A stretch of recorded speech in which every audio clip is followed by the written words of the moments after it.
117, 112. Taylor. Taylor. Josh Taylor won it. And look, I said it, like Josh Taylor could win this fight, and that's not an issue, but that 117, 112 scorecard, That's awful. Come on, Rob. Even you didn't have it that's that wide. a 9-3 scorecard.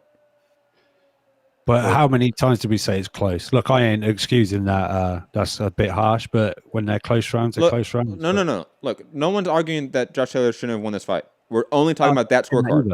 I'm not saying that either. We're only talking about the scorecard. 117, 112 is a bad scorecard. Yes or no?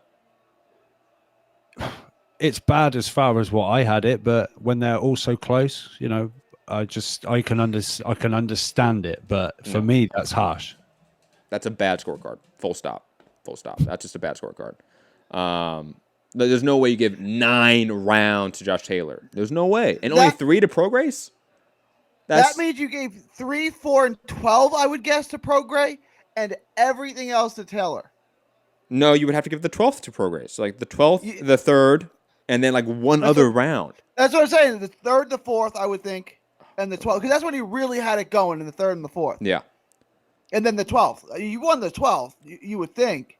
But, like, that, again, I scored it for Prograis. I have no problem with the decision going the other way. It's that card. That's the Canelo. That's the 118, 110 Canelo over Triple G card. It's like that. That card's no good. If that judge would have had it 115, 113, or even like 116. Like I'm okay with an 8-4. Like I know that's probably pushing it. Same with like an 8-4 to Regis Prograis. Like that's pushing it, but that's understandable. But 9-3, I don't see 9 rounds for Prograis. I don't see 9 rounds for Taylor. Like that just doesn't exist. The fight's far closer than that. That scorecard does not accurately reflect the story of the fight, what happened in the fight, what happened in the ring. And scorecards should be reflective of what actually happens in the ring. I'm trying to get to 9 for Taylor, right? You could give Taylor the first 2. He probably won the 5th, 6th, and 7th. Then there's 9's a lot. Anyways, it's going to be hard to get to 9. Anyways, let's get off that topic. Let's get off that topic because it's a negative topic, and this was a great fight. And it was a great fight. This was a great fight. And again, like we've said, like Taylor can absolutely win this fight. Like even though I didn't score for him, Gary didn't score for him, but Rob did. We can all sit here and be in agreement and say, "Oh, yeah, Taylor could win that fight." And there's like you can have a scorecard for him. There's no argument against that. And I think we can all agree that both guys showed incredible talent and skill and heart on display here. So I just want to re-emphasize and sort of reframe the discussion because I don't want to get off of that tangent that other shows would go on for 2 hours for. This was a great fight. And epic. I mean, it was epic. It really was. I mean, both guys went toe-to-toe on the inside for 12 rounds and nonstop. Like, there was like 1 or 2 rounds off, but they weren't even like really rounds off, right? Like, was it round 10 or 9, right? That was kind of a round off. Yeah. They still threw hard shots at each other the entire time. This was just a fantastic matchup, and I am really excited to see where Josh Taylor goes from here. Obviously, Eddie Hearn signing and Matchroom signing seems likely. He's being pictured with McGuigan's right now, but I would assume after the fight you would see some pictures floating on social media of him and Eddie. Just get ready for that, guys. But hopefully, because we saw Ramirez and Hooker were able to get together, even though there's network differences, right, and promotional differences, hopefully that happens with Ramirez and Taylor. Because that fight needs to happen in the next 12 months, let's say. I think Taylor could absolutely deserve a just a in-between fight because he's had a hard schedule lately. And then, let's say, summertime, have a showdown with Ramirez. I think that would be a fantastic matchup. Would you rather get a Ramirez fight? Or would you rather get part 2 of this? I'm never a fan of instant rematches when it comes to like close decisions. Usually, I like some time off, especially when there's other names in the division. Right? It's not like, for example, Canelo Triple G. When Canelo Triple G fought, it was kind of just them. Yeah, Billy Joe Saunders there, but like that needed to happen to determine who was the best guy in the division because that would determine it. This fight, you can argue to determine the number one guy in the division, but you can't make But that in a clear argument because you have Ramirez. So that's why it's I would want that next. it's a three-man race now, a two-man race with Yes. Prograis losing. But yeah, And I would love to see maybe Prograis come back and fight like Baranchik or somebody of that nature. A really fun matchup. And again, he's one of those guys that he could bounce back fast if he wants to. He's old enough now where he probably needs to as well. But guys, sorry, I've been ranting for a bit. and we also have Barrios in this division, who would be competitive with anyone in the weight class. No, that's not true. But That, Do you think Mikey? I was just going to say that Juan David, Mikey to sign with DAZN for the Taylor fight. no,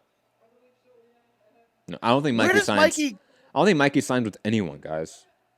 Where does Mikey go from here, though? Like, is it He's Pacquiao? he's waiting for Pacquiao to choose him. That's it. Absolutely. Okay. I think it's been obvious that's what he's waiting for. Get the money, and then maybe you can get a rematch with Spence, and then you can get beat up again. I don't know. I mean, if Mikey beats Pacquiao, which I don't know that he does, but let's say he does, where does he go from there? Like he still can't be the king of the welterweight division because we saw what Spence did to him, right? So like, besides money, what does that Pacquiao fight do for Mikey Garcia? Money. You just answered it right there. That's all. That's all. Okay. I think that's all that matters. And again, like it's Okay. and look, even if you lose to Manny Pacquiao, like maybe just people just want to fight Manny Pacquiao because it's Manny Pacquiao, which I understand. Like he's one of those names that if you're in that weight range, you probably want to fight him at some point. You know, he's a legend, all-time great. And then money, lots of money, more money than he would obviously make against Josh Taylor on DAZN, guys. Let's just be honest about it. Even with the overmarket value that he could probably get on DAZN, there's no way he would make as much as he would against Manny Pacquiao. As a fan, I'd love to see Mikey go, say, at 140. You have Prograis, you have Taylor, you have, well, I guess he wouldn't fight Ramirez, but there's a lot of good fights there. I'd like to see him stay there and fight those guys. But you're right. If a Pacquiao fight becomes available, he takes it because it's a lot more money. If he takes it because it's a lot more money. Agreed. Rob. What's up, man? Fantasy fight time. You think and quickly, guys, sorry. I know I just want to briefly, so as you're talking, people can do this. Call in 323-870-4051. Press 1 to get in the queue. International callers, Skype Mix Combat Radio. If we have one caller right now, we're going to get to him after Rob talks, and then we're going to head out of here, probably. Just to reply, PSK, you got to agree. Taylor surprised everyone with his chin and inside work, right? Well, I knew his chin was there, but that inside work was surprising. He showed up, but so did Prograis. That was just one hell of a fight. But I know you guys are trying to matchmake right now, but you seem to forget that everyone on Matchroom's side are trying to get Lewis Ritson in the ring with the winner of this. So. That's the in-between fight. That's like the April or like February or March fight for Josh Taylor in Glasgow. And then he'll fight Jose Ramirez either on DAZN or ESPN in the summer, is what I'm thinking. Yeah. But I'm just hope Lewis Ritson probably doesn't take that fight because we've seen tonight there is levels to this. And again, Alexander, if Taylor beats Ramirez, the Mikey Taylor fight would be dope. I totally agree. I agree. Ritson versus Cletus Selden. There's a scrap. Gary out of left field with that one, but yeah. Is that not a fun scrap? Ritson's going to get blown out. I like Ritson. I do. I'm a fan of Ritson. He's going to get blown out by Josh Taylor. He's going to get outclassed by him. Cletus Selden. Now, there's a fun scrap. How about Mario Barrios? We talked about that. I mean, for Ritson. Yeah, for Ritson. Ritson versus Barrios. Yeah, I mean, Ritson needs an easy win against a U.S. name. You seem to think Mario Barrios is going to win the rematch. Mario Barrios he's not winning the rematch. Is a WBA champion. Not after the rematch with Batur Akhmedov, that's for sure. But guys, any last thoughts on Prograis Taylor before we go to callers? No, just shout out to both of them. That was just a war. They put it all on the line, and no one took a backward step. They were just there to find out who's the best, and we found out. But just so you know, Prograis all class saying the better man won on the night, and this, that, and the other. So yeah, good. Not surprised at all. And on top of it, obviously, both guys ramped up the trash talk before the fight, but right after the fight, both guys looked at each other and kind of gave the nod, like, "Yeah, that was fucking awesome." So, not surprised the sportsmanship being shown there. But when that rematch does happen, that sportsmanship's going to go away. Let's go out to Santiago in LA. Find out what my scorecard was because I still don't know. Santiago, what's up? What's up, guys? Gary, first time I get to keep score for you, so I hope that you're confident in what you think you scored compared to what you were verbally saying on the call. I kept it on my app. Do we have a disparity? Yeah. What? Go ahead, Santiago. What did you have? All right, so I had it 5-3, 4 even, 117, 115, Josh Taylor. So many 10-10 rounds. It's that kind of fight. Okay, now what was our scorecards? Rob, Gary's, yours basically mirrored each other. 117, 111. Oh, you guys both had 117 scorecards? Ah, you guys are nasty. Nasty ass people over here. That is disgusting. No wonder Rob is okay with that scorecard. Close rounds, man. It's just how you see them. Both of you, I want to make that very clear. Both of you are nasty here. You haven't heard yours yet. I haven't. I'm hoping it's not worse.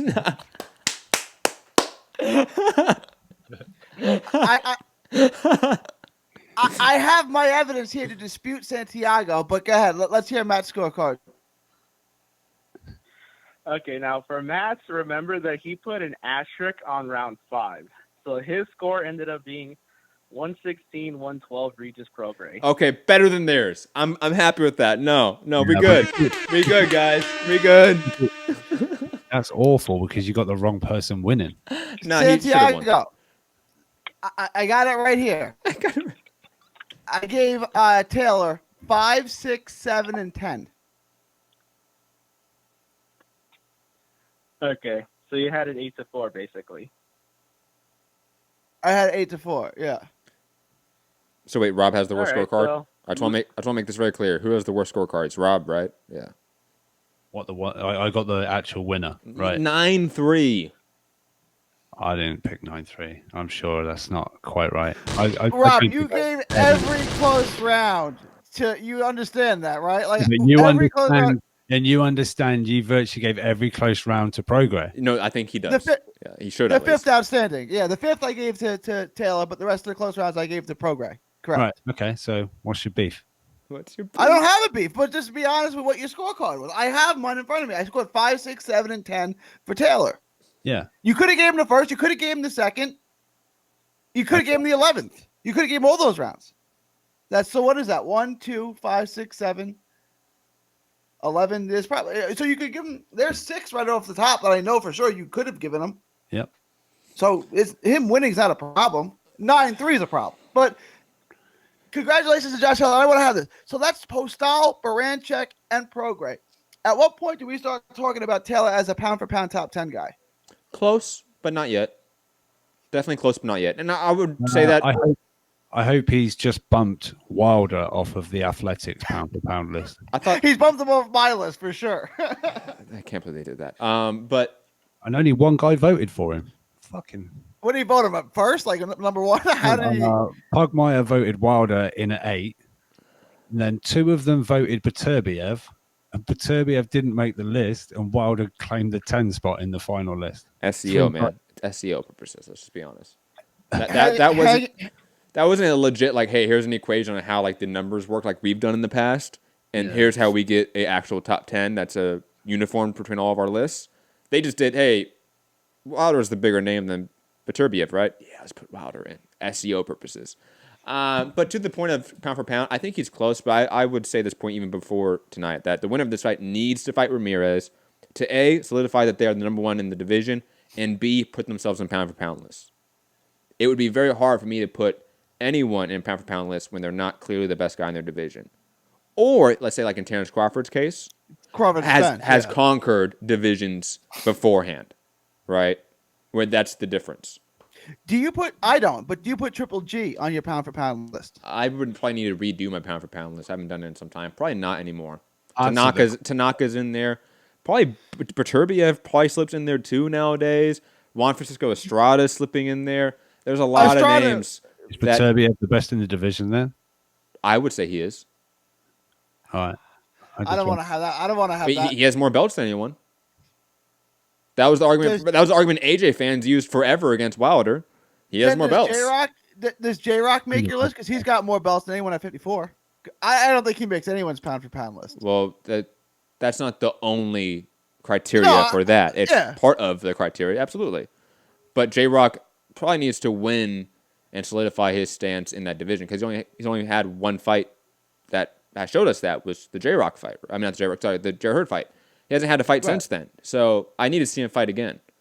Guys like before that, he arguably lost to Ishe Smith. So he did not lose to Ishe Smith. But he beat him. That was a tough fight, though. You're absolutely right about that. It was really tough. He probably deserved the decision, but that was way close. Like you compare it to the Erickson Lubin fight, there's a clear difference. But anyway, Santiago, you're still on the line. Sorry. What's up, Santi? What do you want to talk about? Well, first, just for some clarification, when I said that Rob and Gary's scorecard mirror each other, I meant going the other way. So they both had it 9-3, but me and Gary basically only had it off by one round. Mm-hmm. So Gary was basically the closest to his ball. Rob hit his mark right on the button. And then, well, until you figure out how you feel about round 5, you had it 8-4. I had it the closest. Yeah, I still need to watch round 5 again. That was close.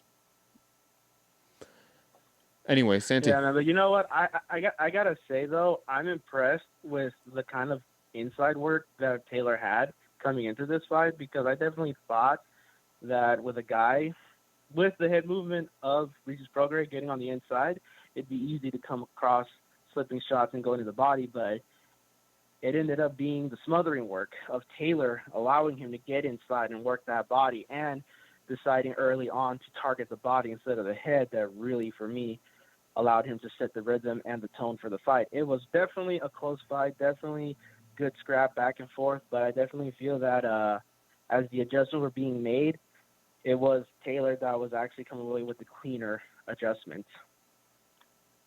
Well, I agree with you there. Yeah, man. So I definitely think that at this point we know who our number 1 and number 2 is at 140. I definitely look forward to seeing that fight getting made.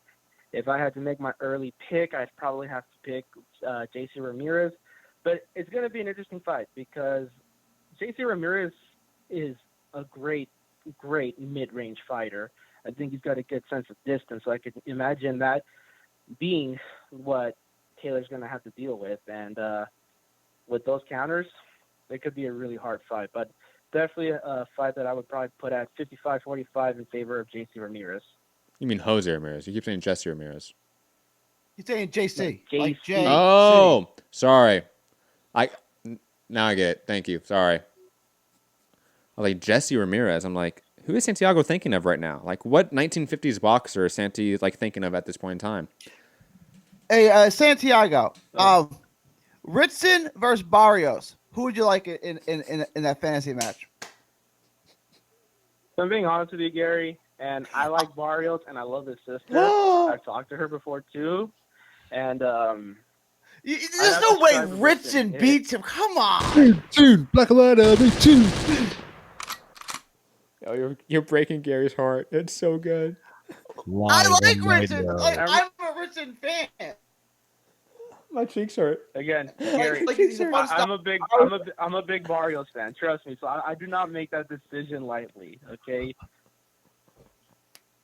And you're right though. Like Mario Barrios and Selena Barrios, personality wise, are absolutely nothing alike. Like you would not think they share that much DNA because like Marios doesn't say 2 words, and Selena is like a 100 miles an hour, like Miss Personality. It doesn't seem like they'd be siblings.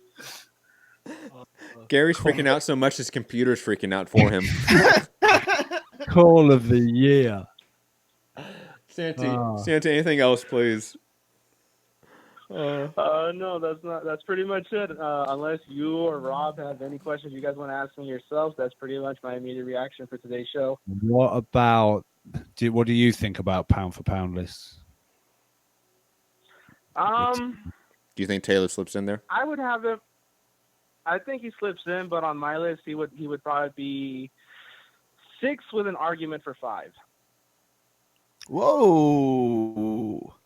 I think that's crazy. Ahead of Spence? Santi, I know that you are for sure smoking weed. Okay, you said you were smoking weed finally. I did get high today. You did? I did get high today. Oh, that explains it all, guys. No wonder you got your scorecard wrong, Gary. No. Okay, Santiago's the sloppiest stoner I've ever seen. No. Goodbye, Santi. Goodbye. Oh, he done so well all the way up to the end of the call. Then he got found out. Santi, I want you to come back sober tomorrow and revisit the whole Ritson and Barrios thing. Yeah, wait. I said what? I can't breathe. I don't know. I think despite being off his head, that he's still talking a lot of sense in that department. Dude, that was so good. Anyways, guys, I hope you guys enjoyed the fight tonight. Me and Rob did some reactions to Conor Benn and Chisora. So we're going to also put that out as well once I get done with this. So if you want to hear some of our reactions to those other fights, you can see it later. Including the electrifying performance from Lawrence Okoli. No, we didn't record that one. Why? Yeah, because I knew it was just an Okoli fight. No, we did, didn't we? Did we record that one? Oh, we did. Didn't I have to? Oh my! No, don't say anyone. I want to see if anyone catches it. When the Okoli video comes out, people, see if you can catch what me and Rob had to do. Okay, if you can catch it, I will not give you anything. But I'm just curious if you guys. My reaction woke Matt up.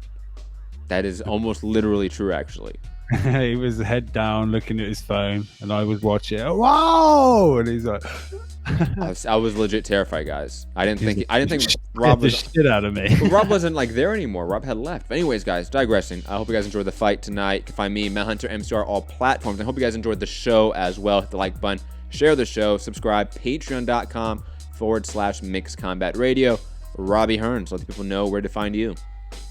You can find me at UK Rob MCR, Instagram and Twitter. Thanks everybody for being here and watching the fight with us. We can all agree it was a great fight. Both guys put everything into that fight, an absolute, peak level, just awesome fight, and they lived up to the hype and the billing. So shout out to them. Shout out to Josh Taylor, just doing enough on the night by a whopping 117. I'm only messing, but no, great fight. Share the show, hit that thumbs up, and we'll catch you, I guess, tomorrow. And thanks for being here, Gary. Let people know where to find you. First, congratulations to Josh Taylor, unifying 2 titles. Excellent performance. You can find me on all forms of social media at 3D Boxing. That was a great night of boxing. There's a lot more fights to go. So we'll be back with you tomorrow. Right. I forgot about that. Also, I'm not for sure yet, but most likely I'm doing a post-fight reaction show to the cards later tonight. Not a live fight chat, but a post-fight live show right after the Lubin fight or the Shakur fight, whichever one ends last. Obviously, I'll go live after that one. Naughty, heavy Lubin. Anyways, peace.